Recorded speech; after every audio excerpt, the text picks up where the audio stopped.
NCERT polity का discussion है और आज का टॉपिक है संविधान संशोधन। यह अध्याय 51 है। देखिए, संविधान में तीन प्रकार से संशोधन किए जाते हैं: साधारण बहुमत के द्वारा, विशेष बहुमत के द्वारा और विशेष बहुमत तथा राज्यों के अनुसमर्थन के द्वारा। इन तीनों के बारे में अच्छे से हम लोग डिस्कस करेंगे। देखिए, लगातार परिवर्तित होते देश और समाज की आवश्यकताओं के अनुरूप संविधान में परिवर्तन की आवश्यकता होती है।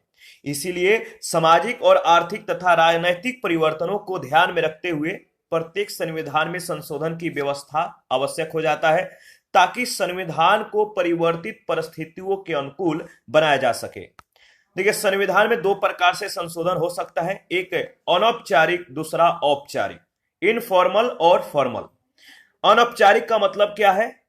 अनौपचारिक संविधान संशोधन का अर्थ है कि संविधान में घोषित तौर पर संशोधन न किया जाए, किंतु तब भी संविधान के प्रावधानों में परिवर्तन आ जाए। और ऐसा मतलब कि कैसे होता है? ऐसा समय समय पर न्यायपालिका के द्वारा की गई संविधान की व्याख्या से होता है। याद रखिएगा।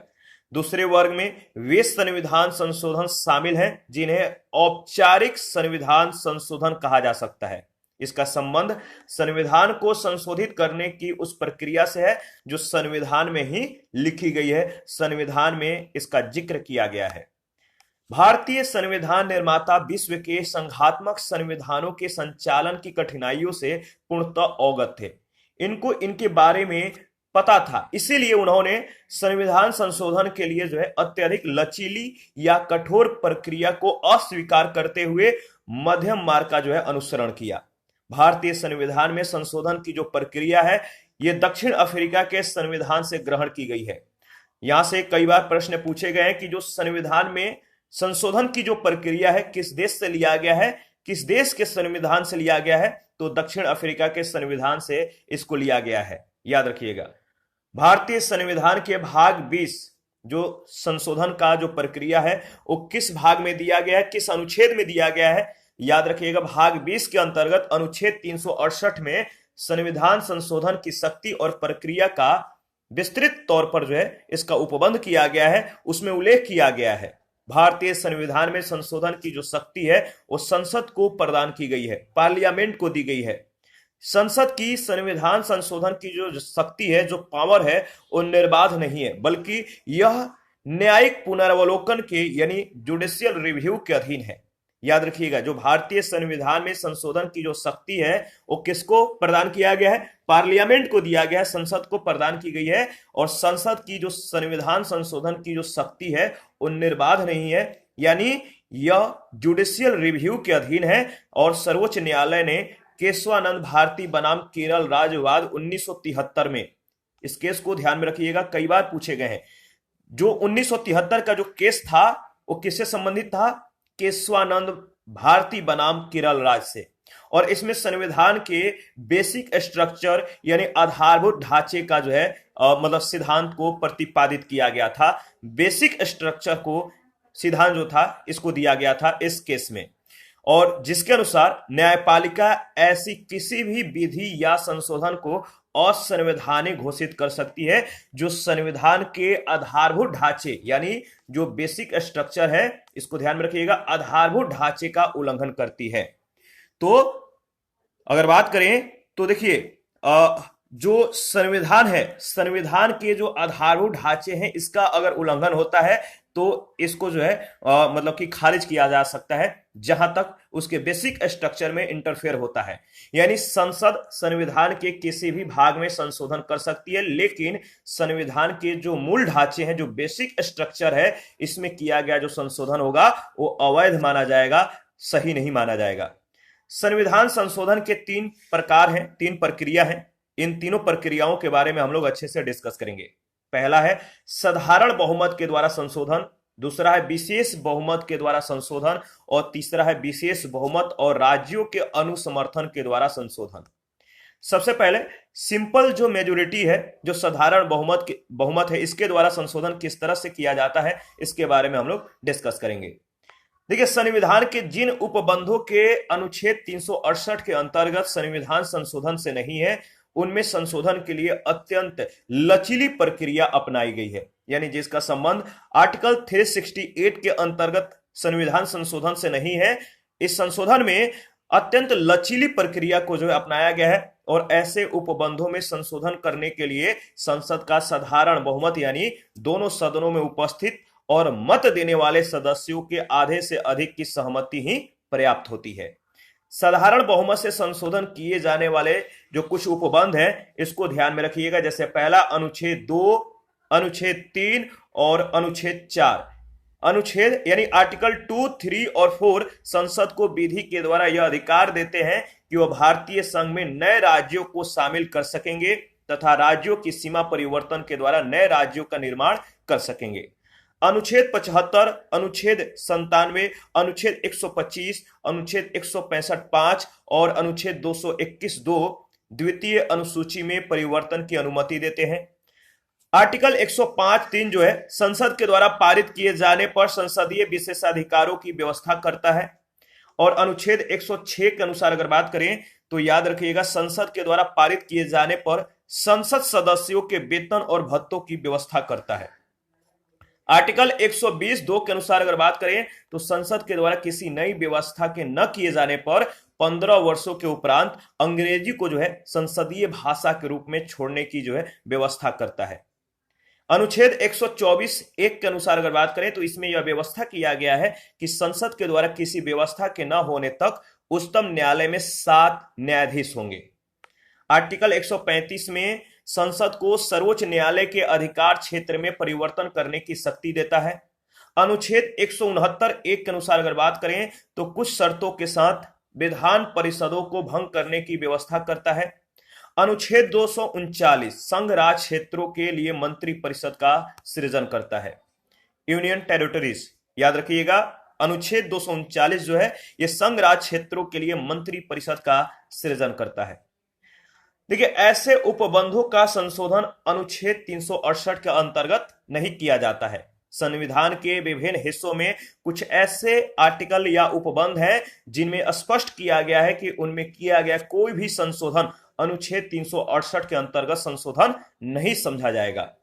विशेष बहुमत के द्वारा जो संशोधन होता है वो किस के दौरान होता है, कैसे होता है, इसके बारे में देख लेते हैं।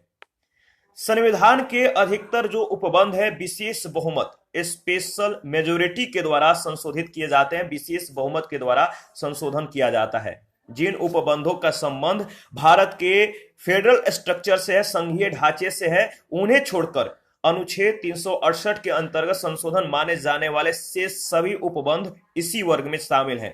देखिए, विशेष बहुमत का जो मतलब है, जो तात्पर्य है कि ऐसे संशोधन विधेयक को सदन की कुल संख्या के बहुमत का जो है समर्थन प्राप्त होना चाहिए। विशेष बहुमत का मतलब है संशोधन करने के लिए सदन की कुल संख्या के बहुमत का समर्थन प्राप्त होना चाहिए। और सदन की कुल संख्या का अर्थ है सदन की औपचारिक कुल संख्या से, न कि जो है इमीडिएट यानी तत्कालिक संख्या से।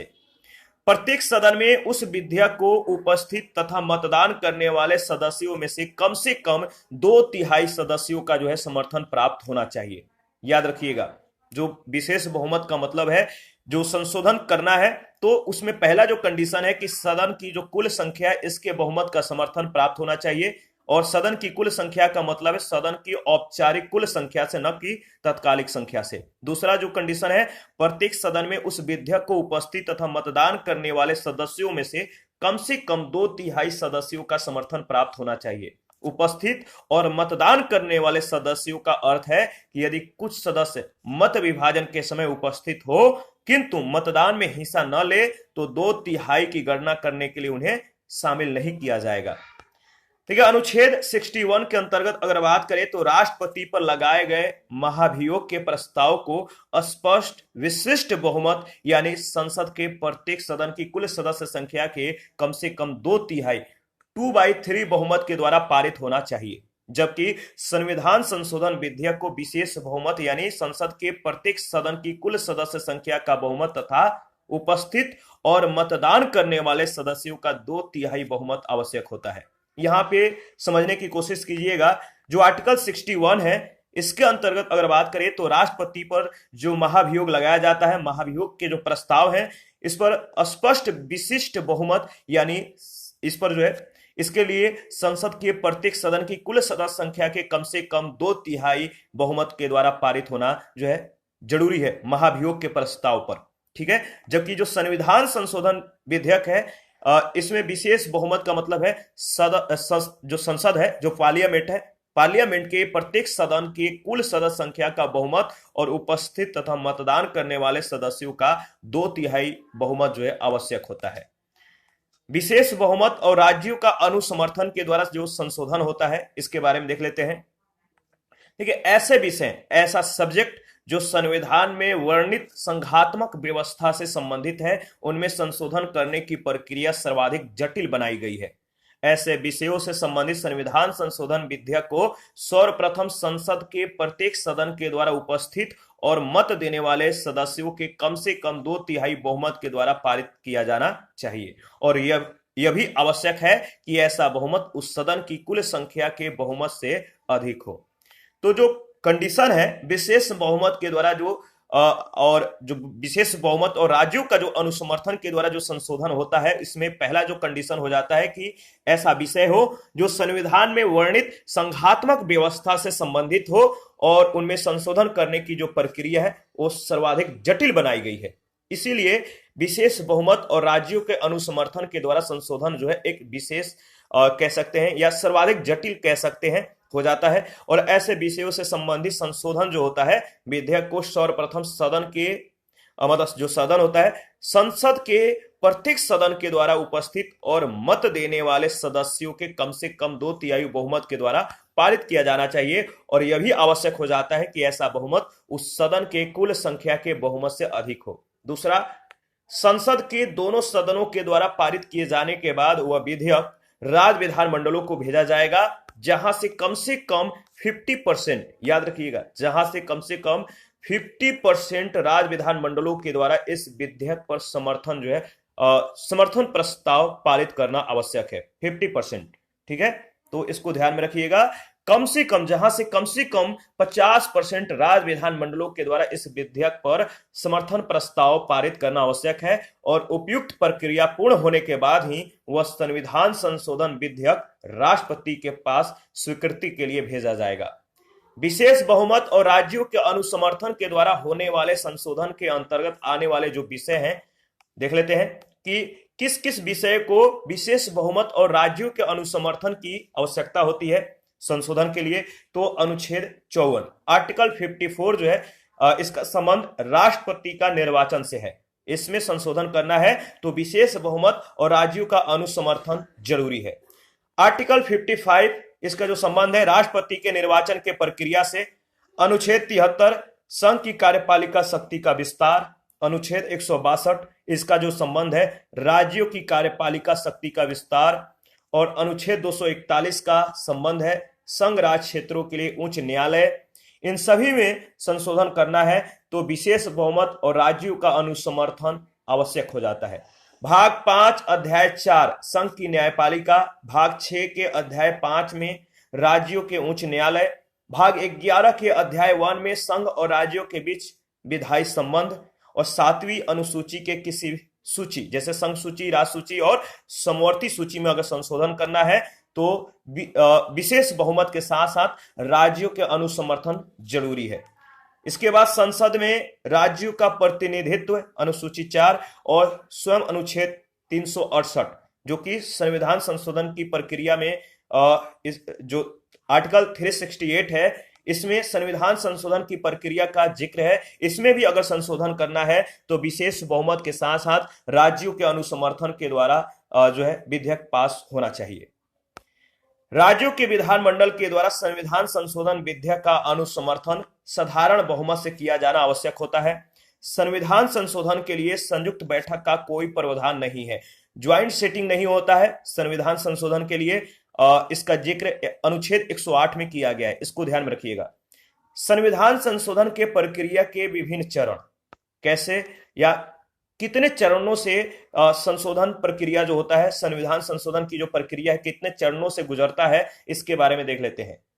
अनुच्छेद 368 में अगर देखें तो संविधान संशोधन के लिए औपचारिक प्रक्रिया बताई गई है और इस प्रक्रिया के निम्नलिखित चरण हैं। पहला, अगर बात करें तो संविधान में संशोधन का जो प्रस्ताव है संसद के दोनों सदनों में से किसी में भी जो है प्रारंभ किया जा सकता है। दूसरा, संविधान संशोधन विधेयक को पारित करने की जो प्रक्रिया है सामान्यतः वैसी ही है जैसी साधारण विधेयक के संबंध में अनुच्छेद 107 से 108 में बताई गई है। तीसरा, संसद के दोनों सदनों में विशेष बहुमत यानी कुल सदस्य संख्या के आधे या अधिक तथा उपस्थित और मतदान करने वाले सदस्यों के 2/3 या अधिक सदस्यों के समर्थन से ही संविधान संशोधन विधेयक पारित हो सकता है। चौथा, संविधान संशोधन विधेयक के विषय में अगर बात करें तो ज्वाइंट सिटिंग का कोई प्रावधान नहीं है। ऐसे विधेयक का दोनों सदनों के द्वारा अलग अलग पारित होना आवश्यक हो जाता है। इसके बाद संघात्मक ढांचे से जुड़े जिन उपबंधों की सूची जो है अनुच्छेद 368(2) में विशेष सुरक्षित उपबंधों के रूप में दी गई है, उनसे संबंधित संशोधन विधेयक पर कम से कम आधे राज्यों के विधानमंडलों का जो है अनुसमर्थन आवश्यक हो जाता है और सभी औपचारिकताएं पूरी होने के बाद ही विधेयक जो है राष्ट्रपति के समक्ष प्रस्तुत किया जाता है और राष्ट्रपति संविधान संशोधन विधेयक को अनुमति देने के लिए बाध्य है। देखिए, 24वें संविधान संशोधन 1971 के माध्यम से अगर बात करें तो अनुच्छेद 368(2) में संशोधन करने का जो अनुमति है, ये अनुमति देगा शब्द रख, मतलब कि जो आर्टिकल 368(2) है इसमें संशोधन करके अनुमति देगा शब्द रख दिया गया है, जिनके माध्यम से ऐसे विधेयकों पर राष्ट्रपति की वीटो करने की जो शक्ति है वो समाप्त कर दी गई है। ठीक है, संविधान संशोधन, अच्छा इसमें आपको जो वीटो की शक्ति है, कितने राष्ट्रपति को कितने मतलब कि जो शक्तियां हैं दी गई हैं वीटो करने की, जो वीटो करने की शक्ति है वो आपको ध्यान में रखना है। इसका मतलब क्या है, इससे पहले वाले मतलब इससे पहले जितने भी सेशन हुए हैं बहुत ज्यादा इंपॉर्टेंट है, उसको रिवीजन करते रहिए। वीटो शक्ति के बारे में हम लोग जो राष्ट्रपति का जो शक्ति होता है, जो वीटो शक्ति होता है, विशेषाधिकार होता है और मतलब कि जो भी इनके पावर्स होते हैं इनके बारे में हम लोगों ने अच्छे से डिस्कस किया है। इसका एक सेपरेट सेशन है, उसको आप देख लीजिएगा।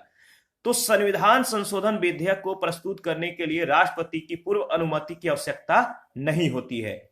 इसीलिए जो 24वें संविधान संशोधन 1971 इसके माध्यम से अनुच्छेद 368(2) में संशोधन करके जो है अनुमति शब्द को वहां पे जो है रख दिया गया है, जिनके माध्यम से ऐसे विधेयकों पर राष्ट्रपति को जो वीटो करने की जो शक्ति है वो समाप्त हो जाती है। इसके बाद बेसिक स्ट्रक्चर का मतलब क्या है, डॉक्ट्रिन। बेसिक स्ट्रक्चर डॉक्ट्रिन यानी आधारभूत ढांचे का सिद्धांत क्या है, इसके बारे में हम लोग चर्चा करेंगे। सर्वोच्च न्यायालय के द्वारा 1973 में केशवानंद भारती बनाम केरल राज्य के वाद्य में केस में, इस केस को याद रखिएगा, यहां से कई बार प्रश्न पूछे गए। केशवानंद भारती बनाम केरल राज्य वाद 1973 में ढांचे, मूल ढांचे याद रखिए, आधारभूत ढांचे जो बेसिक स्ट्रक्चर है, आधारभूत ढांचे का जो है सिद्धांत प्रतिपादित किया गया इस केस में, केशवानंद भारती में। यहीं से इसका जन्म हुआ और 24वें संविधान संशोधन 1971 के वैधता से संबंधित था।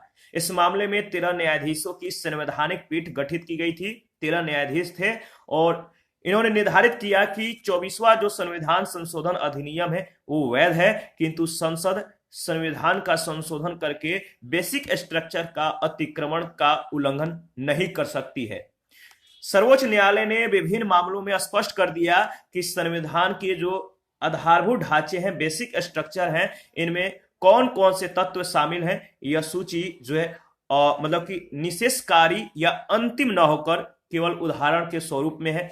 न्यायालय समय समय पर कुछ तत्वों को इस सूची में शामिल करता रहा है और आगे भी कर सकता है। तो याद रखिएगा, बेसिक स्ट्रक्चर का जन्म कब से हुआ, कैसे हुआ, इसकी जो हिस्ट्री है ध्यान में रखना है। सर्वोच्च न्यायालय ने अभी तक अगर बात करें तो सर्वोच्च न्यायालय ने अभी तक निम्नलिखित तत्वों को संविधान के आधारभूत ढांचे में शामिल किया है। जो सर्वोच्च न्यायालय ने बेसिक स्ट्रक्चर के संदर्भ में जो मतलब कि जो तत्व शामिल किए हैं वो कौन कौन सा तत्व है, जैसे पहला है संविधान की सर्वोच्चता, दूसरा रूल ऑफ लॉ, विधि का शासन, ये सभी बेसिक स्ट्रक्चर के अंतर्गत आते हैं। इसके बाद शक्तियों के पृथक्करण का सिद्धांत, इसके बाद संविधान का संघात्मक ढांचा, इसके बाद स्वतंत्र व निष्पक्ष चुनाव पर आधारित लोकतंत्र प्रणाली, इसके बाद राज व्यवस्था का गणतंत्रात्मक ढांचा, इसके बाद सरकार का संसदीय स्वरूप, इसके बाद देश की संप्रभुता, इसके बाद न्यायपालिका की स्वतंत्रता तथा न्यायिक पुनरावलोकन का अधिकार, इसके बाद संसद की संविधान में संशोधन करने की सीमित शक्ति, मूल अधिकारों तथा नीति निर्देशक तत्वों के मध्य संतुलन, इसके बाद मूल अधिकारों का सार, हालांकि मूल अधिकारों में संशोधन किया जा सकता है, इसके बाद सामाजिक और आर्थिक न्याय का उद्देश्य तथा राज का लोक कल्याणकारी स्वरूप और धर्मनिरपेक्षता, ये सभी बेसिक स्ट्रक्चर के अंतर्गत आते हैं। देखिए, अनुच्छेद 368 का जो संशोधन है, अगर इसमें इसके संदर्भ में अगर बात करें तो अनुच्छेद 368 में अब तक 3 बार संशोधन किया जा चुका है। यहां पर जो पॉइंट नोट किए गए हैं आपको भी नोट करना है, ये बहुत ज्यादा इंपॉर्टेंट है कि आर्टिकल 368 का जो संशोधन है कितने बार हुआ है, इसका प्रयोग कितने बार हुआ है, कहां कहां हुआ है, कब कब हुआ है, इसको ध्यान में रखिएगा। जैसे जो आर्टिकल 368 है अब तक 3 बार जो है इसमें संशोधन किया जा चुका है। पहला 7वां संविधान संशोधन अधिनियम 1956, 1956 में 7वां संविधान संशोधन अधिनियम को जो है पारित किया गया। इसके बाद 1971 में 24वां संविधान संशोधन हुआ और 1976 में 42वां संविधान संशोधन हुआ, इसको याद रखिएगा। देखिए, महत्वपूर्ण जो संविधान संशोधन है शुरू से लेकर अब तक जितने भी संशोधन हुए हैं उन संशोधनों में क्या क्या जो है सब्जेक्ट जोड़ा गया है, क्या क्या रिमूव किया गया है, किस किस को निरसित कर दिया गया है, इन तमाम पॉइंट्स को जो है इसमें जो है मतलब कि इंडिकेट किया गया है, शेयर किया गया है। तो सबसे पहले प्रथम संविधान संशोधन 1951 के बारे में डिस्कस कर लेते हैं। देखिए, रोमेश थापर बनाम स्टेट ऑफ मद्रास 1951 के केस में उच्चतम न्यायालय के निर्णय से उत्पन्न परिस्थितियों को दूर करने के लिए यह संविधान संशोधन पारित किया गया। इसमें स्वतंत्रता, समानता और संपत्ति से संबंधित मूल अधिकारों को लागू किए जाने से संबंधित कठिनाइयों को दूर करने का प्रयास किया गया और मूल अधिकारों के अध्याय में अनुच्छेद 15(4) जोड़ा गया। तो आर्टिकल 15(4) जो जोड़ा गया वो किस संविधान संशोधन के माध्यम से? प्रथम संविधान संशोधन के माध्यम से। अनुच्छेद 19(2) में प्रतिबंध के 3 नए आधार को जोड़ा गया। ये जो 3 नए आधार थे इसके बारे में देख लेते हैं। देखिए, पहला आधार था लोक व्यवस्था, दूसरा विदेशों से संबंध और अपराध उद्दीपन। वाक और अभिव्यक्ति की स्वतंत्रता पर उचित प्रतिबंध की जो है इस संशोधन के माध्यम से व्यवस्था की गई। ठीक है, और इस संशोधन के द्वारा 9वीं अनुसूची को जोड़ा गया जिसके अंतर्गत भूमि से संबंधित विधियों को संरक्षण प्रदान किया गया और इन विधियों को न्यायिक पुनर्वलोकन यानी जुडिशियल रिव्यू से बाहर रखा गया। इसीलिए संविधान में अनुच्छेद 31(अ) और अनुच्छेद 31(ब) जोड़ा गया। द्वितीय संविधान संशोधन 1952 में क्या हुआ? तो 1951 की जो जनगणना था इसके आधार पर संसद में राज्यों के प्रतिनिधित्व को पुनर्निर्धारित किया गया। 1954 में तृतीय संविधान संशोधन हुआ और इसके द्वारा समवर्ती सूची में संशोधन करके इसमें खाद्यान्न और पशुओं के लिए चारा तथा कच्चा कपास आदि विषयों को सम्मिलित किया गया। किसमें? समवर्ती सूची में। 1955 में चतुर्थ संविधान संशोधन हुआ और इस संशोधन के माध्यम से अगर देखें तो बेला बनर्जी बनाम पश्चिम बंगाल राज्य 1953 में ये केस था 1953 का। इसमें उच्चतम न्यायालय के निर्णय से उत्पन्न हुई कठिनाइयों को दूर करने के लिए यह संशोधन किया गया था। इसके अनुसार अगर बात करें तो व्यक्तिगत संपत्ति को लोक हित में राज्य के द्वारा हस्तगत किए जाने की स्थिति में न्यायालय इसकी क्षतिपूर्ति के लिए पुनर्निरीक्षण नहीं कर सकता है। 5वां संविधान संशोधन 1955 अनुच्छेद 3 में संशोधन करके राज्य पुनर्गठन विधेयक के संबंध में यह व्यवस्था कर दिया गया कि यदि निर्धारित अवधि के भीतर राज्य अपनी राय व्यक्त नहीं करते हैं तो विधेयक को संसद के द्वारा पारित मान लिया जाएगा, यानी राज्यों की सहमति के लिए समय सीमा निर्धारित की गई। 1956 में 6ठा संविधान संशोधन हुआ। इसमें क्या क्या चीजें संशोधित हुई? तो संविधान की जो 7वीं अनुसूची था इस सूची में जो 7वीं अनुसूची था इस सूची में जो संघ सूची था इसमें 92 क को शामिल करके केंद्र सरकार को अंतर्राज्यीय क्रय विक्रय पर कर लगाने की जो है शक्ति प्रदान कर दी गई। अनुच्छेद 230 और 231 को संशोधित करके उच्च न्यायालयों के क्षेत्राधिकार को संघ राज्य क्षेत्रों पर जो है बढ़ा दिया गया और दो या दो से अधिक राज्यों के लिए एक उच्च न्यायालय का उपबंध किया गया। किस संशोधन के माध्यम से? छठा संविधान संशोधन 1956 के माध्यम से। इसके बाद सातवां संविधान संशोधन 1956 हुआ। यह संशोधन भाषाई आधार पर, लैंग्वेज के आधार पर राज्यों की मांग का समाधान करने और राज्य पुनर्गठन आयोग के रिपोर्ट को लागू करने के लिए पारित किया गया। इस संशोधन के माध्यम से क, ख, ग और घ श्रेणियों के रूप में पहले से चले आ रहे राज्यों के वर्गीकरण को समाप्त कर दिया गया और पूरे भारत को 14 राज्यों और 6 संघ राज्य क्षेत्रों में विभाजित कर दिया गया। इसके द्वारा अनुच्छेद 368(2) में प्रथम अनुसूची के भाग क और भाग ख में दिए गए विनिर्दिष्ट शब्द लुप्त कर दिए गए। संविधान के अनुच्छेद 1 में जो आर्टिकल 1 था, इसमें तथा चौथी अनुसूची में भी संशोधन किया गया, याद रखिएगा। इसके बाद आगे बढ़ते हैं। देखिए, इसके बाद है आपका आठवां संविधान संशोधन 1960। 1960 में आठवें संविधान संशोधन जो है लागू किए गए और इस संशोधन के द्वारा अनुच्छेद 334 में संशोधन करके आर्टिकल 334 में संशोधन करके क्या किया गया? अनुसूचित जातियों और अनुसूचित जनजातियों एवं एंग्लो इंडियन के लिए लोकसभा और राज्यसभा तथा विधानसभाओं में आरक्षण की अवधि को 20 वर्ष के लिए बढ़ा दिया गया, 20 ईयर्स के लिए बढ़ा दिया गया। यहां से प्रश्न पूछे गए, इसको ध्यान में रखिएगा। 1960 में नवा संविधान संशोधन हुआ। भारत और पाकिस्तान के मध्य भूमि हस्तांतरण के लिए किए गए समझौते को क्रियान्वित करने के लिए भारत के भूभाग को हस्तांतरित करने का अधिकार दिया गया। इसके द्वारा बेरूबारी और खुलना आदि क्षेत्र जो है पाकिस्तान को दे दिए गए। 1961 में 10वां संविधान संशोधन हुआ। इस संशोधन में क्या हुआ? भारत में पुर्तगाली शासन के अंतर्गत आने वाले क्षेत्रों दादरा एवं नगर हवेली को भारत में शामिल करके उन्हें केंद्र शासित प्रदेश का दर्जा दे दिया गया। 1961 में ही 11वां संविधान संशोधन हुआ।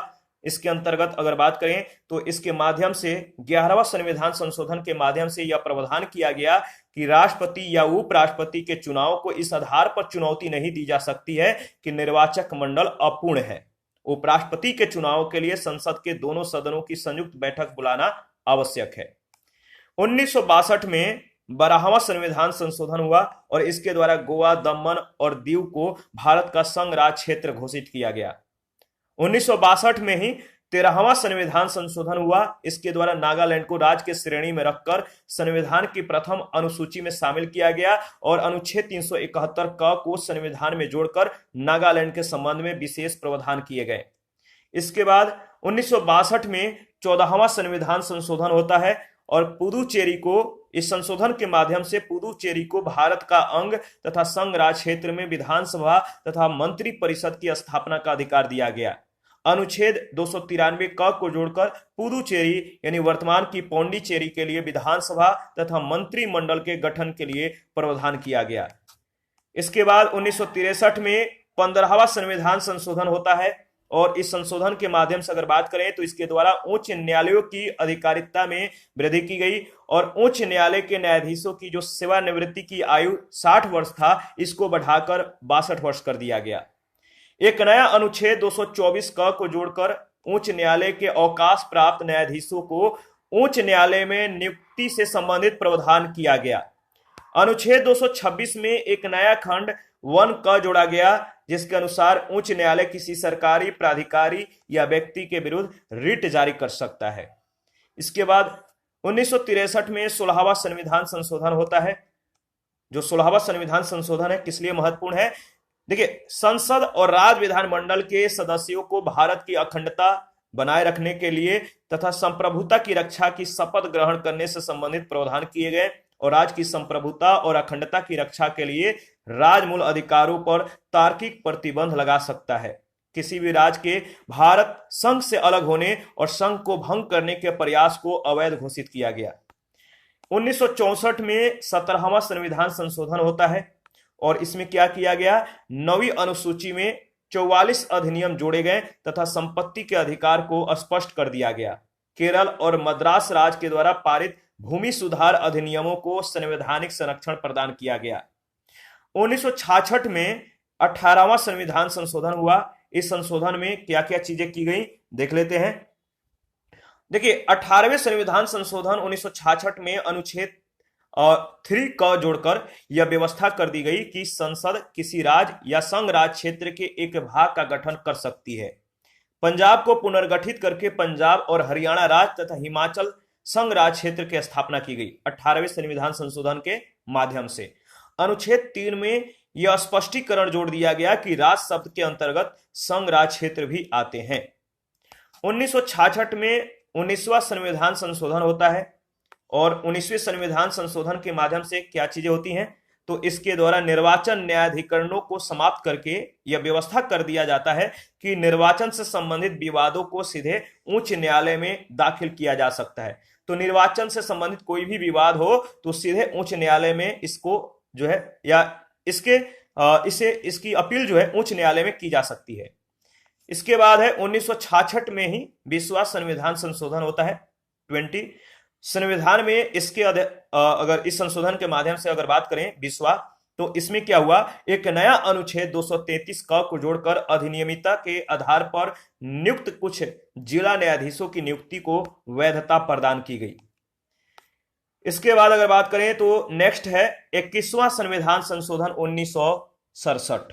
इसमें जो जोड़ा गया, संविधान की 8वीं अनुसूची में सिंधी भाषा को 15वीं भाषा के रूप में शामिल किया गया और इसको आप ध्यान में रखिएगा, यहां से कई बार प्रश्न पूछे गए हैं। तो सिंधी भाषा को मतलब किस संशोधन के माध्यम से 15वीं भाषा के रूप में शामिल किया गया, तो 21वां संविधान संशोधन 1967। 22वां संविधान संशोधन 1969, इसमें क्या हुआ, 22वें संविधान संशोधन के माध्यम से अगर बात करें तो असम राज्य से मेघालय राज्य को अलग करके एक नए राज्य के रूप में स्थापित किया गया और अनुच्छेद 244 का 371 ख और अनुच्छेद 275 वन का जोड़ा गया। इसके बाद 23वां संविधान संशोधन 1969 में जो 23वां संविधान संशोधन हुआ, इसके माध्यम से अगर बात करें तो अनुसूचित जातियों जनजातियों के जो अनुसूचित जातियों और अनुसूचित जनजातियों हैं, इनके लिए लोकसभा और विधानसभा में आरक्षण की अवधि को अगले 10 वर्ष के लिए बढ़ा दिया गया और इससे पहले 20 वर्ष के लिए बढ़ाया गया था। किस संविधान संशोधन के माध्यम से, आप कमेंट करके बताइएगा। इसके बाद 1971 में 24वां संविधान संशोधन होता है और इसमें क्या होता है, इंपॉर्टेंट है, याद रखिएगा। गोलकनाथ वाद में, गोलकनाथ केस में उच्चतम न्यायालय के द्वारा दिए गए निर्णय से उत्पन्न विवादों को दूर करने के लिए यह संविधान संशोधन किया गया। अनुच्छेद 13 और अनुच्छेद 368 में संशोधन किया गया 24वें संविधान संशोधन के माध्यम से और अनुच्छेद 368 में यह स्पष्ट कर दिया गया कि इसके अंतर्गत संविधान संशोधन की प्रक्रिया और शक्ति दोनों शामिल हैं। अनुच्छेद 368(1) में भी संशोधन किया गया कि संसद को अनुच्छेद 368 के अंतर्गत संविधान के किसी भी उपबंध में परिवर्धन और निरसन करने की जो है शक्ति है, पावर है। अनुच्छेद 368(3) के अंतर्गत अगर बात करें तो इसमें अंतः स्थापित किया गया जिसमें स्पष्ट कर दिया गया कि अनुच्छेद 13 की कोई बात इस अनुच्छेद के अधीन किए गए संशोधन पर लागू नहीं होगी। 368 का शीर्षक बदल दिया गया और अनुच्छेद 368(2) में संशोधन करके स्पष्ट कर दिया गया कि राष्ट्रपति जो प्रेसिडेंट हैं, राष्ट्रपति अनुच्छेद 368 के अंतर्गत पारित किए गए जो संविधान संशोधन विधेयक है, इस पर अनुमति देने के लिए बाध्य होगा। अनुच्छेद 13 की कोई बात संविधान संशोधन विधि पर लागू नहीं होगी, यह भी इसमें जिक्र किया गया और एक नया अनुच्छेद 13 खंड 4 जोड़ा गया और स्पष्ट कर दिया गया कि अनुच्छेद 368 के अधीन संवैधानिक संशोधन विधि नहीं है। केशवानंद भारती बनाम केरल राज्य केस में सुप्रीम कोर्ट ने 24वें संविधान संशोधन को विधि मान्य घोषित किया, वह ठहराया। इसके बाद 1971 में 25वां संविधान संशोधन होता है और इसके द्वारा अनुच्छेद 31 के खंड 2 का संशोधन किया गया और अनुच्छेद 31 ग जोड़ा गया, याद रखिएगा। इसके बाद 1971 में ही 26वां संविधान संशोधन होता है। यह संशोधन माधवराव सिंधिया बनाम भारत संघ प्रिवी पर्स मामले वाद में उच्चतम न्यायालय के द्वारा दिए गए निर्णय से उत्पन्न कठिनाइयों को दूर करने के लिए किया गया। संविधान के अनुच्छेद 291 और 362 को हटा दिया गया जो इन विषयों से संबंधित थे और एक नया अनुच्छेद 363 का जोड़कर भूतपूर्व राजाओं के प्रिवी पर्स तथा विशेषाधिकार को समाप्त कर दिया गया। इसके बाद 1971 में ही 27वां संविधान संशोधन हुआ। अरुणाचल प्रदेश और मिजोरम को संघ शासित प्रदेश के रूप में स्थापित कर दिया गया। 27वें संविधान संशोधन के माध्यम से दो नए अनुच्छेद 239 ख और 371 ग जोड़े गए। इसके बाद देखिए 28वां संविधान संशोधन 1972 है। इसमें क्या हुआ, देखिए ये सब ज्यादा इंपॉर्टेंट नहीं है, ठीक है, फिर भी मैं एक बार आपको ओवरव्यू करा देता हूं ताकि आपको कहीं भी इस तरह के प्रश्न मिले तो आप जल्द से जल्द उसका जो है आंसर क्लिक कर सके। संविधान जो 28वां संविधान संशोधन 1972 है, इसमें क्या हुआ कि अनुच्छेद 312 क को जोड़ दिया गया इस संशोधन के माध्यम से और अनुच्छेद 314 को निरसित कर दिया गया। इसके बाद 1972 में ही 29वां संविधान संशोधन होता है और इसमें क्या होता है, केरल भू सुधार संशोधन अधिनियम 1969-71 को संविधान की 9वीं अनुसूची में शामिल किया गया जिससे इनकी संवैधानिक वैधता को न्यायालय में चुनौती न दी जा सके। तो 9वीं अनुसूची में अगर कोई विषय जो है शामिल हो जाता है तो संवैधानिक वैधता को न्यायालय में चुनौती नहीं दी जा सकती है। इसके बाद है 30वां संविधान संशोधन 1972 में 30वां संविधान संशोधन होता है और इसमें क्या होता है, अनुच्छेद आर्टिकल 133 में संशोधन होता है और इसके अनुसार उच्चतम न्यायालय में दीवानी विवादों में अपील के लिए 20,000 रुपए से अधिक मूल्य की सीमा जो है समाप्त कर दी गई। 1973 में 31वां संविधान संशोधन होता है। अनुच्छेद 81 में संशोधन करके लोकसभा सदस्यों की संख्या को 525 से बढ़ाकर 545 कर दिया गया और इसको ध्यान में रखिएगा, लोकसभा सदस्यों की संख्या 525 से बढ़ाकर 545 कर दिया गया। किस संशोधन के माध्यम से, तो 31वां 1973 में ही 32वां संविधान संशोधन हुआ। अनुच्छेद 371 में संशोधन करके 371 घ और 371 अंग को जोड़ दिया गया। अनुच्छेद 371 घ में आंध्र प्रदेश के लिए विशेष प्रावधान किया गया और 371 अंग में संसद को आंध्र प्रदेश में एक केंद्रीय विश्वविद्यालय की स्थापना के संबंध में नियम बनाने का अधिकार प्रदान करता है। इस बात को ध्यान में रखिएगा।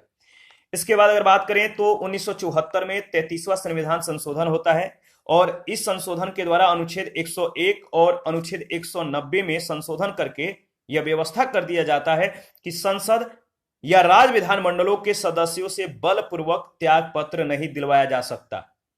1974 में 34वां संविधान संशोधन होता है। तो 1974 में कौन सा संविधान संशोधन होता है, तो देखिए 33वां भी होता है, 34वां भी और 35वां भी, याद रखिएगा। तो 34वें संविधान संशोधन के माध्यम से 9वीं अनुसूची में भूमि सुधार से संबंधित अधिनियमों को शामिल किया गया और 1974 में जो 35वां संविधान संशोधन हुआ, इसमें अगर बात करें तो सिक्किम को सहायक यानी एसोसिएट स्टेट के रूप में भारत में शामिल किया गया। 1975 में 36वां संविधान संशोधन होता है और इस संशोधन के माध्यम से क्या होता है, सिक्किम को पूर्ण राज्य का दर्जा प्रदान कर दिया जाता है और भारत के 22वें राज्य के रूप में संविधान की प्रथम अनुसूची में इसे शामिल कर लिया जाता है। अनुच्छेद 371 च के अंतर्गत अगर बात करें तो सिक्किम के लिए विशेष प्रावधान किया गया। इसके बाद 1975 में 37वां संविधान संशोधन हुआ। 1975 में 37वां संविधान संशोधन होता है और इसमें क्या क्या चीजें होती हैं, अनुच्छेद 239 क और 240 में संशोधन किया जाता है। अरुणाचल प्रदेश के लिए विधानसभा और मंत्री परिषद की स्थापना से संबंधित व्यवस्था की गई। इसके बाद अनुच्छेद जो 239 है, 39 क और 240, इसमें संशोधन किया गया, लेकिन इसका जो विषय है क्या है आप कमेंट करके बताइएगा। इसके बाद 1975 में 38वां संविधान संशोधन होता है। कौन सा, 38वां। अनुच्छेद 352 के अधीन आपात स्थिति की घोषणा करने में राष्ट्रपति के समाधान को किसी न्यायालय में प्रश्नगत नहीं किया जा सकता।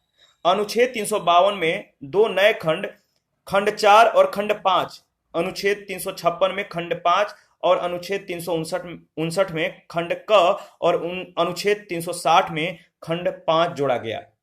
राष्ट्रपति, राज्यपाल और उपराज्यपालों के द्वारा अध्यादेश जारी करने के मामले को न्यायालय के अधिकार क्षेत्र से बाहर कर दिया गया।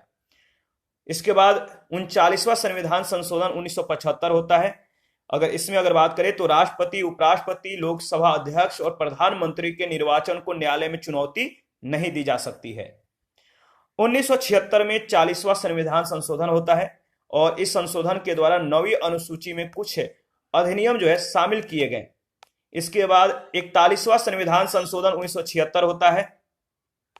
देखिए, 41वें संविधान संशोधन 1976 में अनुच्छेद 316(2) में संशोधन करके राज्यों के लोक सेवा आयोग के अध्यक्ष और सदस्यों की जो सेवानिवृत्ति की आयु 60 वर्ष था, इसको बढ़ाकर आयु 60 वर्ष को बढ़ाकर 62 वर्ष कर दी गई। इसके बाद 1976 में 42वां संविधान संशोधन होता है। बहुत ही महत्वपूर्ण यह संशोधन है, 42वें संविधान संशोधन। इसके अंतर्गत अगर बात करें तो देखिए, यह संशोधन अभी तक पारित सभी संशोधनों से अधिक व्यापक था। इसे एक छोटा संविधान भी कह सकते हैं 42वें संविधान संशोधन को। तो अभी तक जितने भी संशोधन हुए, सभी संशोधनों में यह ज्यादा व्यापक था। इसे लघु संविधान कहा गया है, मिनी कॉन्स्टिट्यूशन कहा गया है। और इसके द्वारा किए गए कुछ जो संशोधन है, पहला है, इसके द्वारा संविधान में 2 नए अध्याय 4 क और 14 क तथा 9 नए अनुच्छेदों को शामिल किया गया। कुल 52 अनुच्छेदों में संशोधन किया गया 42वें संविधान संशोधन 1976 के माध्यम से। संविधान की उद्देशिका में यानी प्रियम्बल में 42वें संविधान संशोधन के माध्यम से प्रियम्बल में 3 शब्द जोड़े गए, पंथ निरपेक्ष, समाजवादी और अखंडता शब्द। अनुच्छेद आर्टिकल 31 ग जोड़कर यह प्रावधान किया गया कि नीति निर्देशक तत्वों को प्रभावी करने के लिए मूल अधिकारों में संशोधन किया जा सकता है। नीति निर्देशक तत्वों में 3 नए निर्देशक तत्वों को शामिल किया गया। समान न्याय और निःशुल्क विधिक सहायता अनुच्छेद 39 का जोड़ा गया। अनुच्छेद 39 का जो संबंध है, समान न्याय, इक्वल जस्टिस, निःशुल्क विधिक सहायता, ये आर्टिकल 39 में इसका प्रावधान किया गया। 3 नए निर्देशक तत्वों को शामिल किया गया था 42वें संविधान संशोधन में। तो 39 क, 43 क और 48 क। 43 क में क्या प्रावधान किया गया था? उद्योग के प्रबंध में, जो उद्योग होगा इसके प्रबंधन में कर्मकारों की भागीदारी हो। इसके बाद पर्यावरण की रक्षा और सुधार तथा वन एवं वन्य जीव की सुरक्षा के लिए अनुच्छेद 48 का जोड़ा गया। एक नया अध्याय याद रखिए, एक नया अध्याय भाग 4 क में अनुच्छेद 51 क जोड़कर नागरिकों के 10 मूल कर्तव्यों का उल्लेख किया गया। तो भाग 4 क अनुच्छेद 51 क का जो संबंध है मूल कर्तव्यों से है और मूल संविधान में 10 मूल कर्तव्य थे। इसको ध्यान में रखिएगा, यहां से कई बार प्रश्न पूछे गए हैं। अनुच्छेद 74 में यह व्यवस्था कर दी गई कि राष्ट्रपति मंत्री परिषद की सलाह मानने के लिए बाध्य होगा। अनुच्छेद 368 में 2 नए खंड 4 और खंड 5 शामिल किए गए। खंड 4 के अनुसार अगर बात करें तो संसद के द्वारा किए गए संविधान संशोधनों को न्यायालय में चुनौती नहीं दी जा सकेगी। और वन संपदा, शिक्षा, ठीक है, जनसंख्या नियंत्रण, परिवार नियोजन, जीवों पक्षियों की सुरक्षा, बाट माप आदि विषयों को 7वीं सूची के अंतर्गत कर दिया गया। विधानसभा और लोकसभा के कार्यकाल को 5 वर्ष से बढ़ाकर 6 वर्ष कर दिया गया। लोकसभा और विधानसभा के सभी सीटों की संख्या को 2001 तक के लिए जो है स्थिर कर दिया गया। राष्ट्रपति पूरे देश के साथ साथ अब देश के किसी एक भाग में भी अनुच्छेद 352 के तहत आपात की उद्घोषणा कर सकता है। ये सभी 42वें संविधान संशोधन के माध्यम से होता है। तो जो 42वें संविधान संशोधन है इसको ध्यान में रखिएगा, 2-3 बार इसको रिवीजन कर लीजिएगा। इसके बाद 42वें संविधान संशोधन में ही अनुच्छेद 356 के अंतर्गत आपात उद्घोषणा की जो अवधि है 6 माह से बढ़ाकर 1 वर्ष कर दी गई। यानी जो 6 माह था अब 1 वर्ष तक के लिए आपात की उद्घोषणा की जा सकती है। संविधान में एक नया भाग 14 क जोड़ा गया, जिसके अंतर्गत अनुच्छेद 223 क और 223 ख जोड़े गए। इस संशोधन के द्वारा केंद्र और राज्यों में केंद्रीय सुरक्षा बलों को तैनात कर सकता है और संसद को यह अधिकार दिया गया है कि वह निर्णय कर सकती है कि कौन सा पद लाभ का पद है। यह 42वें संविधान संशोधन के माध्यम से जोड़ा गया। इसके बाद 42वें संविधान संशोधन में ही संसद तथा राज्य विधान मंडलों के लिए गण पूर्ति की आवश्यकता नहीं है। अनुच्छेद 368 में 2 नए खंड अनुच्छेद 368(4) और अनुच्छेद 368(5) शामिल किए गए, जिनके माध्यम से संसदीय सर्वोच्चता को सुनिश्चित करते हुए निर्धारित किया गया कि संसद अनुच्छेद 368 में वर्णित संशोधन की प्रक्रिया के द्वारा संविधान के किसी भी उपबंध को संशोधन करती है तो उसे किसी भी न्यायालय में किसी भी आधार पर प्रश्नगत नहीं किया जा सकेगा। इसके बाद 43वां संविधान संशोधन 1977 होता है और 43वें संविधान संशोधन 1977 है, इसमें 42वें संविधान संशोधन के कुछ धाराओं को समाप्त कर दिया जाता है। 1978 में 44वां संविधान संशोधन होता है। यह जो 44वां संविधान संशोधन है, यह संशोधन भी अत्यंत महत्वपूर्ण है। तो 44वें संविधान संशोधन में क्या क्या चीजें होती हैं? 42वें संविधान संशोधन के द्वारा किए गए अनावश्यक परिवर्तनों को समाप्त करने के लिए जनता दल के सरकार ने यह संशोधन पारित किया था। अनुच्छेद 352 में राष्ट्रीय आपात की उद्घोषणा का आधार आंतरिक अशांति का स्थान पर बदलकर सशस्त्र विद्रोह शब्द को शामिल कर दिया गया, जोड़ दिया गया। तो याद रखिएगा, जो 352 आर्टिकल 352 का जो संबंध है राष्ट्रीय आपात से, इसमें एक शब्द को जो है मतलब कि एक्सचेंज कर दिया जाता है, आंतरिक अशांति का स्थान पर सशस्त्र विद्रोह शब्द जोड़ दिया जाता है। राष्ट्रपति राष्ट्रीय आपात की उद्घोषणा तभी कर सकता है जब उसे मंत्रिमंडल के द्वारा लिखित सूचना दे दी जाए। मूल अधिकारों में सम्मिलित संपत्ति के अधिकारों को समाप्त करके अनुच्छेद 300 क के अंतर्गत इसे विधिक अधिकार का दर्जा दे दिया गया। पहले जो संपत्ति का अधिकार था वो मूल अधिकार से संबंधित था, लेकिन 44वें संविधान संशोधन के माध्यम से इससे जो संपत्ति का अधिकार था इसको मूल अधिकार से हटाकर जो है मतलब कि विधिक अधिकार बना दिया गया और आर्टिकल 300 का जोड़ा गया। अनुच्छेद 31 और अनुच्छेद 51(1)(f) को निरसित कर दिया गया। अनुच्छेद 74 में राष्ट्रपति को यह अधिकार दिया गया कि वह मंत्रिमंडल के सलाह को एक बार पुनर्विचार के लिए जो है वापस भेज सकता है, लेकिन मंत्रिमंडल के द्वारा अगर दोबारा दी गई सलाह को जो है मानने के लिए जो है यह बाध्य हो जाता है। अगर दोबारा सलाह दी जाती है तो राष्ट्रपति को मानना जरूरी हो जाता है। 44वें संविधान संशोधन के द्वारा लोकसभा तथा राज्य विधानसभाओं की अवधि पुनः 5 वर्ष कर दी गई। राष्ट्रपति उपराष्ट्रपति के निर्वाचन से संबंधी विवाद को हल करने की अधिकारिता पुनः उच्च न्यायालय को प्रदान कर दी गई। यानी राष्ट्रपति और उपराष्ट्रपति के निर्वाचन से संबंधित कोई भी विवाद होगा तो इसकी सुनवाई कहां पर होगा? उच्चतम न्यायालय में होगा। इसके बाद 45वां संविधान संशोधन 1980, इसके बारे में देख लेते हैं। 45वें संविधान संशोधन के माध्यम से अगर बात करें तो इसके द्वारा लोकसभा तथा राज्य विधानसभाओं में अनुसूचित जातियों तथा अनुसूचित जनजातियों के आरक्षण में 10 वर्ष की वृद्धि की गई 1980 में। 1982 में 46वें संविधान संशोधन हुआ और कुछ वस्तुओं के संबंध में बिक्री कर की कुछ 46वें संविधान संशोधन 1982 में क्या हुआ? कुछ वस्तुओं के संबंध में जो बिक्री कर था, बिक्री कर की समान दर और वसूली की एक समान व्यवस्था को अपनाया गया। 47वें संविधान संशोधन 1984 के तहत अगर बात करें तो संविधान की 9वीं अनुसूची में कुछ और अधिनियमों को जोड़ा गया। 1984 में 48वां संविधान संशोधन होता है और इस संशोधन के माध्यम से अगर बात करें तो संविधान के अनुच्छेद 356(5) में परिवर्तन करके यह व्यवस्था कर दिया गया कि पंजाब में राष्ट्रपति शासन की जो अवधि है इसको 2 वर्ष तक बढ़ाया जा सकता है।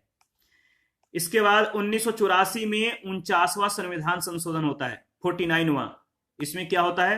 अनुच्छेद 244 और 5वीं तथा 6ठी अनुसूची में संशोधन करके त्रिपुरा में स्वायत्त शासित जिला परिषद की स्थापना का प्रावधान किया गया।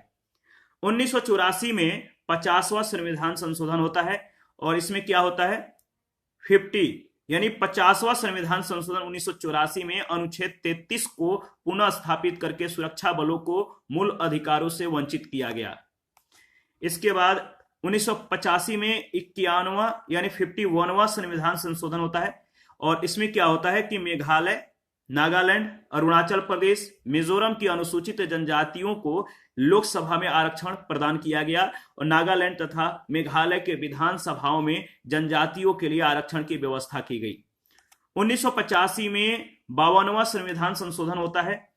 इसमें क्या होता है कि अनुच्छेद 101, अनुच्छेद 102, अनुच्छेद 190, अनुच्छेद 191 में संशोधन करके संविधान में 10वीं अनुसूची को जोड़कर दल बदल को रोकने के लिए कानून बनाया गया। दल बदल याद रखिएगा, 52वां संविधान संशोधन 1985 से संबंधित है। 1986 में 53 यानी 53वां संविधान संशोधन होता है और इसमें क्या होता है कि मिजोरम को राज्य की श्रेणी में शामिल किया गया और अनुच्छेद 371 6 जोड़कर 33वें राज्य के लिए विशेष व्यवस्था की गई। ठीक है, विशेष व्यवस्था की गई 33वें राज्य के लिए। इसके बाद अगर बात करें, नेक्स्ट है, ध्यान में रखिएगा, नेक्स्ट है 1986 में 54वां संविधान संशोधन होता है और इसमें क्या होता है कि अनुसूची 2 यानी भाग घ में बदलाव किया जाता है।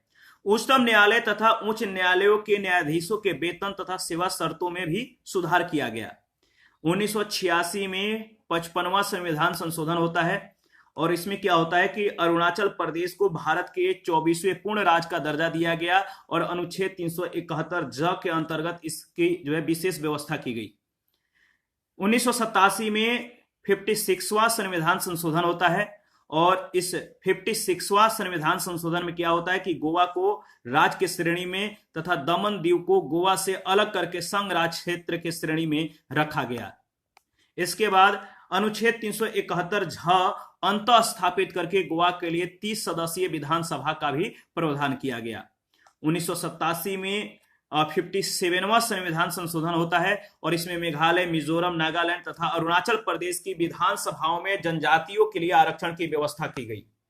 इसके बाद 58वां संविधान संशोधन 1987,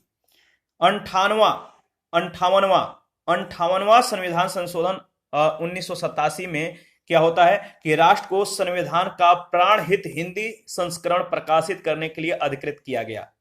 1988 में 59वां संविधान संशोधन होता है और इसमें पंजाब राज्य में राष्ट्रपति शासन को 3 वर्ष तक बढ़ाने की जो है व्यवस्था की गई और केंद्र जो है पंजाब में आंतरिक अशांति के आधार पर आपात की घोषणा कर सकता है।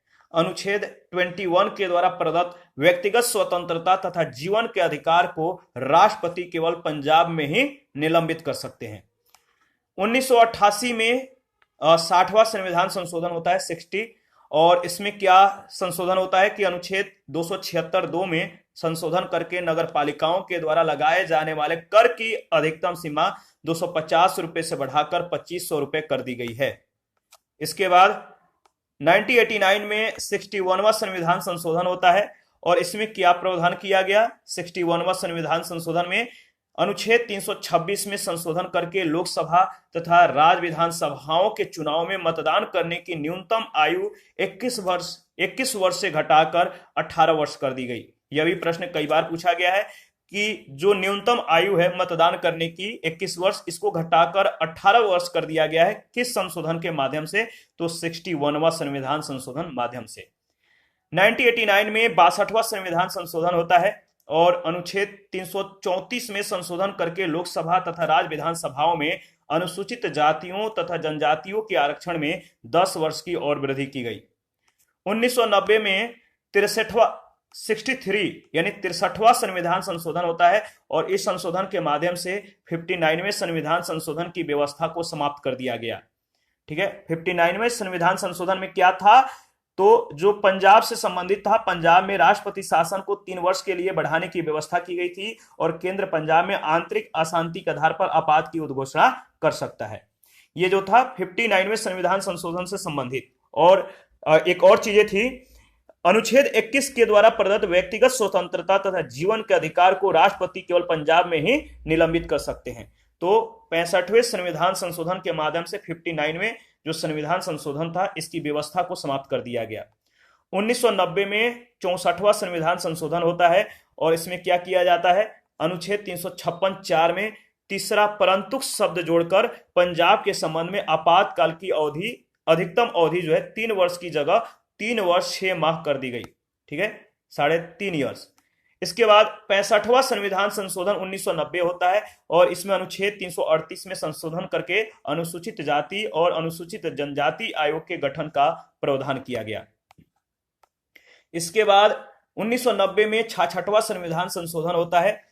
इसमें क्या होता है कि संविधान की 9वीं अनुसूची में कुछ और अधिनियमों को शामिल कर लिया जाता है। 1990 में 67वां संविधान संशोधन होता है और अनुच्छेद 356 में संशोधन करके पंजाब में राष्ट्रपति शासन की अवधि 4 वर्ष तक कर दी गई। इसके बाद 68वां संविधान संशोधन 1991 होता है और 1991 में ही 69वां संविधान संशोधन भी होता है। तो इसके बारे में देख लेते हैं। अनुच्छेद 356 में 68वें संविधान संशोधन के बारे में अगर देखें तो देखिए, आर्टिकल 356 में संशोधन करके पंजाब में राष्ट्रपति शासन की जो अवधि है इसको 5 वर्ष कर दी गई। और 1991 में जो 69वां संविधान संशोधन हुआ, संविधान में 2 नए अनुच्छेद 239 क और 239 ख जोड़े गए, जिसके अंतर्गत संघ क्षेत्र दिल्ली को विशेष दर्जा प्रदान किया गया और उसका नाम राष्ट्रीय राजधानी क्षेत्र दिल्ली रखा गया। दिल्ली के लिए 70 सदस्यीय विधानसभा और 7 सदस्यीय मंत्री परिषद का प्रावधान किया गया। 69वें संविधान संशोधन के माध्यम से इस बात को ध्यान में रखिएगा। इसके बाद 17वां संविधान संशोधन 1992 में होता है और दिल्ली तथा पुदुचेरी संघ राज्य क्षेत्रों की विधानसभा के सदस्यों को राष्ट्रपति के निर्वाचन मंडल में शामिल करने का इसमें प्रावधान किया गया। 1992 में ही 71वां संविधान संशोधन होता है और 71वें संविधान संशोधन के माध्यम से अगर बात करें तो संविधान की 8वीं अनुसूची में 3 और भाषाएं, यानी 1992 में 71वां संविधान संशोधन होता है और इस संशोधन के माध्यम से 3 लैंग्वेज को जोड़ा जाता है, कोंकणी, मणिपुरी और नेपाली को, जिसमें 8वीं अनुसूची में अब भाषाओं की कुल संख्या कितनी हो गई? 18। ठीक है। इसके बाद पहले 14 था मूल संविधान में एक बार संशोधन हुआ। कब हुआ आप कमेंट करके बताइएगा। सिंधी भाषा को जो जोड़ा गया था किस संशोधन के माध्यम से, आपको कमेंट करके बताना है। तो 14 मूल संविधान में एक जोड़ा गया, सिंधी को 15, अब 3 फिर जोड़ा गया 1992 में, हो गया 18। आगे फिर 4 लैंग्वेज को जो है जोड़ा जाएगा, देखेंगे आगे। इसके बाद 1992 में 72वां संविधान संशोधन होता है और त्रिपुरा विधानसभा में सीटों की संख्या बढ़कर 60 कर दी गई और उसी अनुपात में अनुसूचित जनजातियों के लिए स्थान आरक्षित किया गया। 1992 में 73वां संविधान संशोधन होता है और संविधान में भाग 9 तथा अनुच्छेद 243 से 243(9) तक 11वीं अनुसूची को जोड़कर भारत में पंचायती राज की व्यवस्था का जो है या स्थापना का प्रावधान किया गया। तो 73वां संविधान संशोधन का जो संबंध है पंचायती राज से है और 74वां संविधान संशोधन 1992 का जो संबंध है वो नगरीय स्थानीय शासन से है। ठीक है, याद रखिएगा। और 75वां संविधान संशोधन जो 1994 है, इसका जो संबंध है कि इस संशोधन के द्वारा अनुच्छेद 223 क में संशोधन करके किराएदारों और मकान मालिकों के विवादों को शीघ्र सुलझाने के लिए राज्यों में न्यायाधिकरणों की व्यवस्था की गई। 76वां संविधान संशोधन 1994 होता है और इसमें क्या होता है कि 9वीं अनुसूची में संशोधन करके तमिलनाडु सरकार के द्वारा पारित पिछड़े वर्ग के लिए सरकारी नौकरियों में 69% आरक्षण का प्रावधान करने वाले अधिनियम को 9वीं अनुसूची में शामिल किया गया। ठीक है। इसके बाद 77वां संविधान संशोधन होता है 1995 में। तो 77वां संविधान संशोधन, इसमें क्या होता है कि अनुच्छेद 16 में उपखंड 4 क को जोड़कर प्रावधान किया गया कि राज्य के अधीन सेवाओं में पदोन्नति के लिए अनुसूचित जाति या जनजाति को आरक्षण दिया जा सकेगा। ठीक है। इसके बाद 1995 में 78वां संविधान संशोधन होता है। 1995 में 78वां संविधान संशोधन होता है और संविधान की 9वीं अनुसूची में भूमि सुधार से संबंधित 27 अतिरिक्त अधिनियम जोड़े गए, जिनका कह सकते हैं जिनका संबंध या जिससे उनका न्यायिक पुनरावलोकन न किया जा सके। 9वीं अनुसूची में सम्मिलित अधिनियमों की अब तक कुल संख्या जो है 284 हो गई। 1999 में 79वां संविधान संशोधन होता है और इसमें क्या होता है, 79वें संविधान संशोधन 1999 में यह होता है कि अनुसूचित जाति और अनुसूचित जनजातियों के लिए लोकसभा और राज्य विधानसभाओं में आरक्षण की अवधि को 10 वर्ष और बढ़ाकर संविधान लागू होने की तिथि से 60 वर्ष यानी 2010 तक कर दिया गया और इसके द्वारा अनुच्छेद 334 में भी संशोधन किया गया। इसके बाद वर्ष 2000 में 80 80 यानी 80वां संविधान संशोधन होता है। 80वें संविधान संशोधन में क्या क्या चीजें शामिल किया गया, क्या क्या चीजें हटाई गई, देख लेते हैं। यह संशोधन 10वें वित्त आयोग की अनुशंसा के आधार पर किया गया था और इसके अंतर्गत कुछ केंद्रीय करों और शुल्कों से होने वाली आय से राज्यों को 29% अनुदान देने की अनुशंसा की गई। इस संशोधन के द्वारा अनुच्छेद 269 के खंड 1 और खंड 2 के स्थान पर नया खंड तथा अनुच्छेद 370 के स्थान पर नया अनुच्छेद रखा गया, जबकि अनुच्छेद 272 को समाप्त कर दिया गया और यह संशोधन 1 अप्रैल 1996 से लागू हो गया। इसके बाद वर्ष 2000 में ही 81वां संविधान संशोधन होता है और 81वां संविधान संशोधन में क्या क्या चीजें होती हैं, देख लेते हैं। देखिए, अनुसूचित जातियों एवं अनुसूचित जनजातियों तथा अन्य पिछड़ा वर्गों के लिए सरकारी नौकरी में उच्चतम न्यायालय के द्वारा निर्धारित की गई आरक्षण की 50% सीमा को समाप्त कर दिया गया। अब एक वर्ष में न भरी जाने वाली आरक्षित श्रेणी को जो विशेष रिक्तियों को एक पृथक वर्ग माना जाएगा और अगले वर्ष में भरा जाएगा, भले ही उसकी सीमा 50% से अधिक क्यों न हो जाए। अनुच्छेद 16 में खंड 4 क जोड़कर और एक खंड 4 ख जो है बाद में जोड़ दिया गया। इसके बाद वर्ष 2000 में 82वां संविधान संशोधन जो है लागू किया गया। 82वां संविधान संशोधन में क्या हुआ, तो राज्यों की सरकारी नौकरियों में आरक्षित रिक्त पदों की भर्ती के लिए प्रोन्नतियों के मामले में अनुसूचित जातियों और जनजातियों के अभ्यर्थियों के लिए न्यूनतम प्राप्तांकों में छूट प्रदान करने की अनुमति दी गई और उच्चतम न्यायालय के एक निर्णय के परिणाम स्वरूप इससे पहले वर्ष 1997 में इस छूट को वापस ले लिया गया था। आगे बढ़ते हैं। इसके बाद अगर बात करें तो 83वां संविधान संशोधन होता है 83वीं। देखिए, 83वें संविधान संशोधन 2000 में क्या होता है कि पंचायती राज संस्थाओं में अनुसूचित जातियों के लिए आरक्षण का प्रावधान न करने की छूट प्रदान की गई, परंतु यह उल्लेखनीय है कि अरुणाचल प्रदेश में कोई भी अनुसूचित जाति न होने के कारण उसे यह छूट दी गई।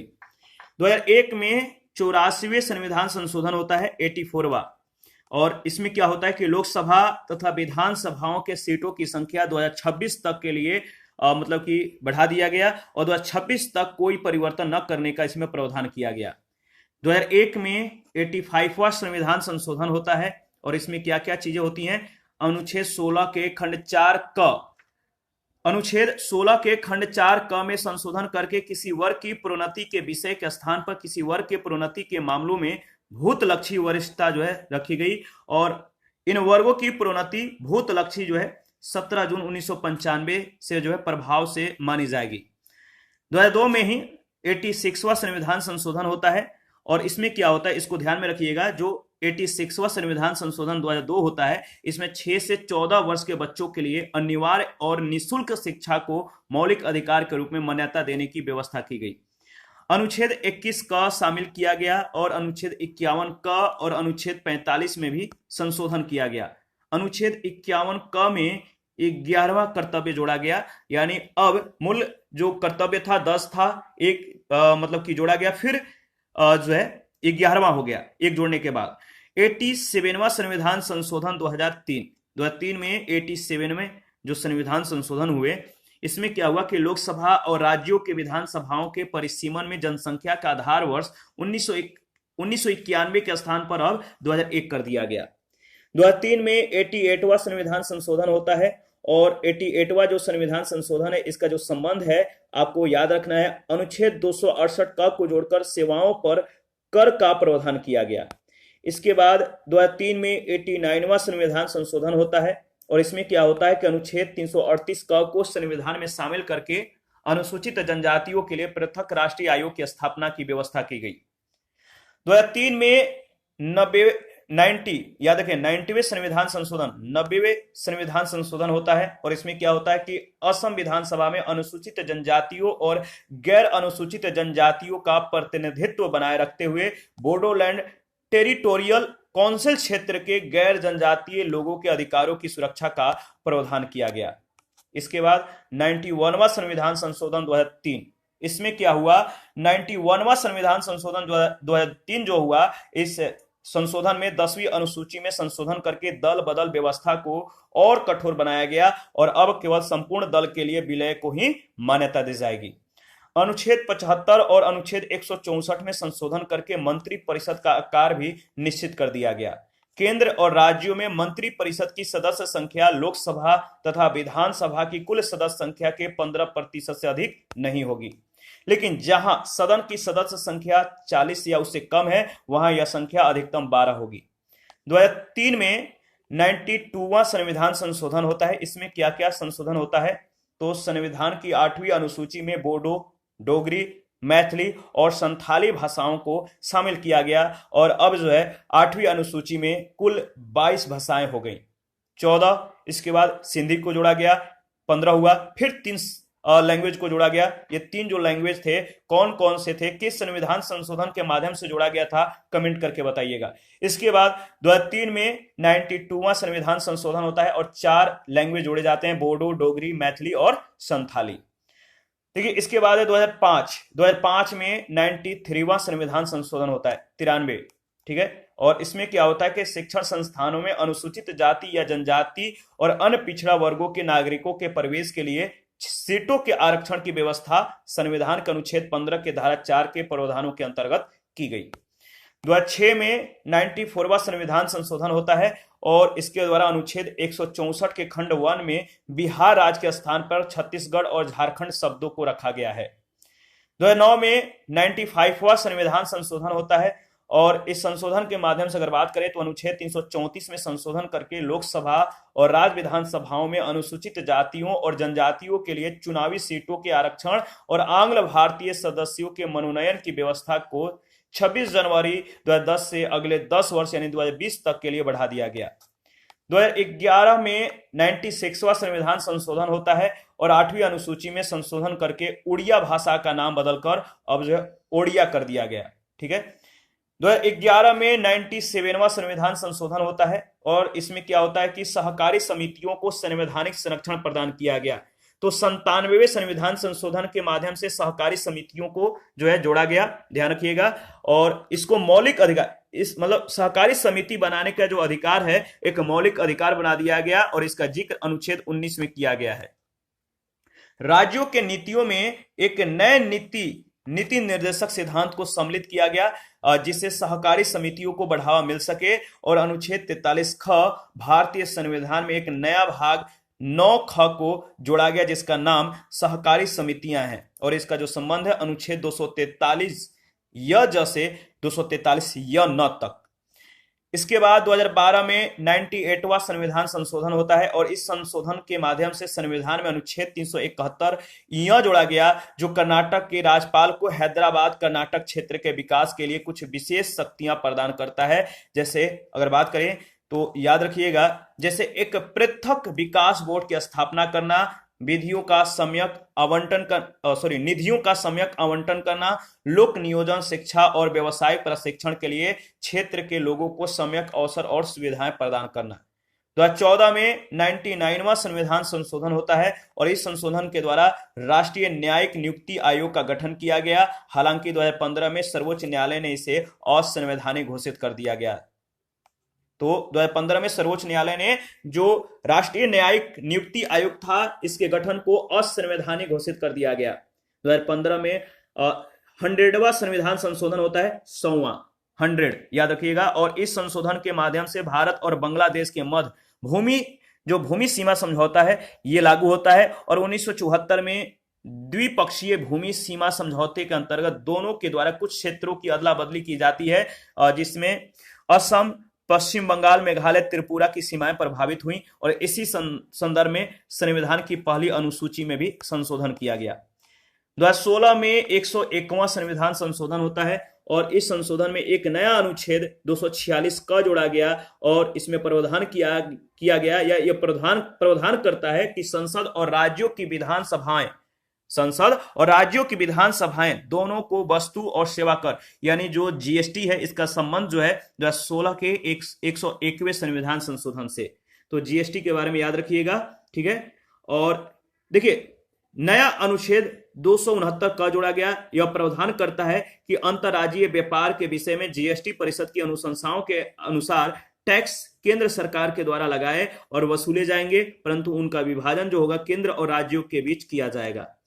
इस अधिनियम के लागू होने के 60 दिनों की अवधि में राष्ट्रपति के द्वारा एक जीएसटी परिषद का गठन किया गया। इसके बाद 2018 में 102वां संविधान संशोधन होता है और 102वें संविधान संशोधन में क्या होता है कि 11 अगस्त 2018 से प्रभावी इस अधिनियम के द्वारा संविधान में अनुच्छेद 338 ब जोड़कर राष्ट्रीय पिछड़ा वर्ग आयोग को जो है संवैधानिक स्थिति प्रदान की गई। 2019 में 103वां संविधान संशोधन होता है, 103वां, और इसमें क्या होता है कि आर्थिक रूप से पिछड़े लोगों की सरकारी नौकरियों यानी ईडब्ल्यूएस याद रखिएगा, और इस ईडब्ल्यूएस में 10% आरक्षण देने का जो है संवैधानिक प्रावधान किया गया और 124वां संविधान संशोधन विधेयक प्रस्तुत किया गया। इस विधेयक के द्वारा अनुच्छेद 15 और 16 में संशोधन किया गया और संसद में पारित होने और राष्ट्रपति की स्वीकृति मिलने के बाद यह विधेयक 103वें संविधान संशोधन अधिनियम के रूप में 14 जनवरी 2019 से प्रभावी हो गया। तो ईडब्ल्यूएस का संशोधन किस संशोधन के माध्यम से हुआ? इस ईडब्ल्यूएस का प्रावधान 103वें संविधान संशोधन अधिनियम के द्वारा जो है लागू किया गया। इसके बाद है 104वां संविधान संशोधन 2020, ठीक है। 126वें संविधान संशोधन विधेयक 2019 के द्वारा लोकसभा और राज्य विधानसभा में अनुसूचित जातियों और जनजातियों के लिए आरक्षण की अवधि 10 वर्ष से बढ़ाकर 25 जनवरी 2030 तक तय कर दी गई और साथ ही इस संविधान संशोधन विधेयक के द्वारा संसद और विधान मंडलों में एंग्लो इंडियन समुदाय को जो प्राप्त आरक्षण था अब इसको समाप्त कर दिया गया है, यानी एंग्लो इंडियन समुदाय के आरक्षण को अब समाप्त कर दिया गया है 104वें संविधान संशोधन 2020 के माध्यम से। शुरू से लेकर आज तक जितने भी संशोधन हुए, जितने भी महत्वपूर्ण पॉइंट थे, सभी को विस्तृत तौर पर हम लोगों ने डिस्कस किया है। जैसे जो इंपॉर्टेंट है, जैसे आपका पहला संविधान संशोधन, इसके बाद जो जिसमें जिस संशोधन के माध्यम से मूल कर्तव्य को जोड़ा गया, इसके बाद 42वें संविधान संशोधन, 61वें संविधान संशोधन, इसके बाद जो आपका मतलब कि जो लैंग्वेज से संबंधित जो संशोधन है, 3 संशोधन हुए हैं। पहला में एक लैंग्वेज जोड़ा गया, दूसरा में 3, चौथा, इसके बाद तीसरा जो संशोधन हुआ, तीसरा यानी क्रम मतलब कि जो नेक्स्ट संशोधन हुआ जिसमें 4 लैंग्वेज जोड़े गए, इन सभी को आप ध्यान में रखिएगा। इसके बाद 86वें संविधान संशोधन, किसमें मतलब कि जो 6 से 14 वर्ष के बच्चों के लिए जो अनिवार्य शिक्षा था, निःशुल्क शिक्षा था, इसको मौलिक अधिकार के रूप में मान्यता देने की व्यवस्था की गई किस संविधान संशोधन के माध्यम से, इसको ध्यान में रखिएगा। 103वां जो संशोधन है, यानी जो इसके बाद जो जीएसटी का जो संबंध है, इसके बाद जो ईडब्ल्यूएस का जो संबंध है, आपको याद रखना है, ठीक है। ये सभी संशोधन बहुत ही महत्वपूर्ण है। इसी के साथ आज का सेशन समाप्त करते हैं। नेक्स्ट सेशन में संविधान के भाग एवं अनुसूचियों के बारे में हम लोग चर्चा करेंगे। अभी के लिए इतना ही।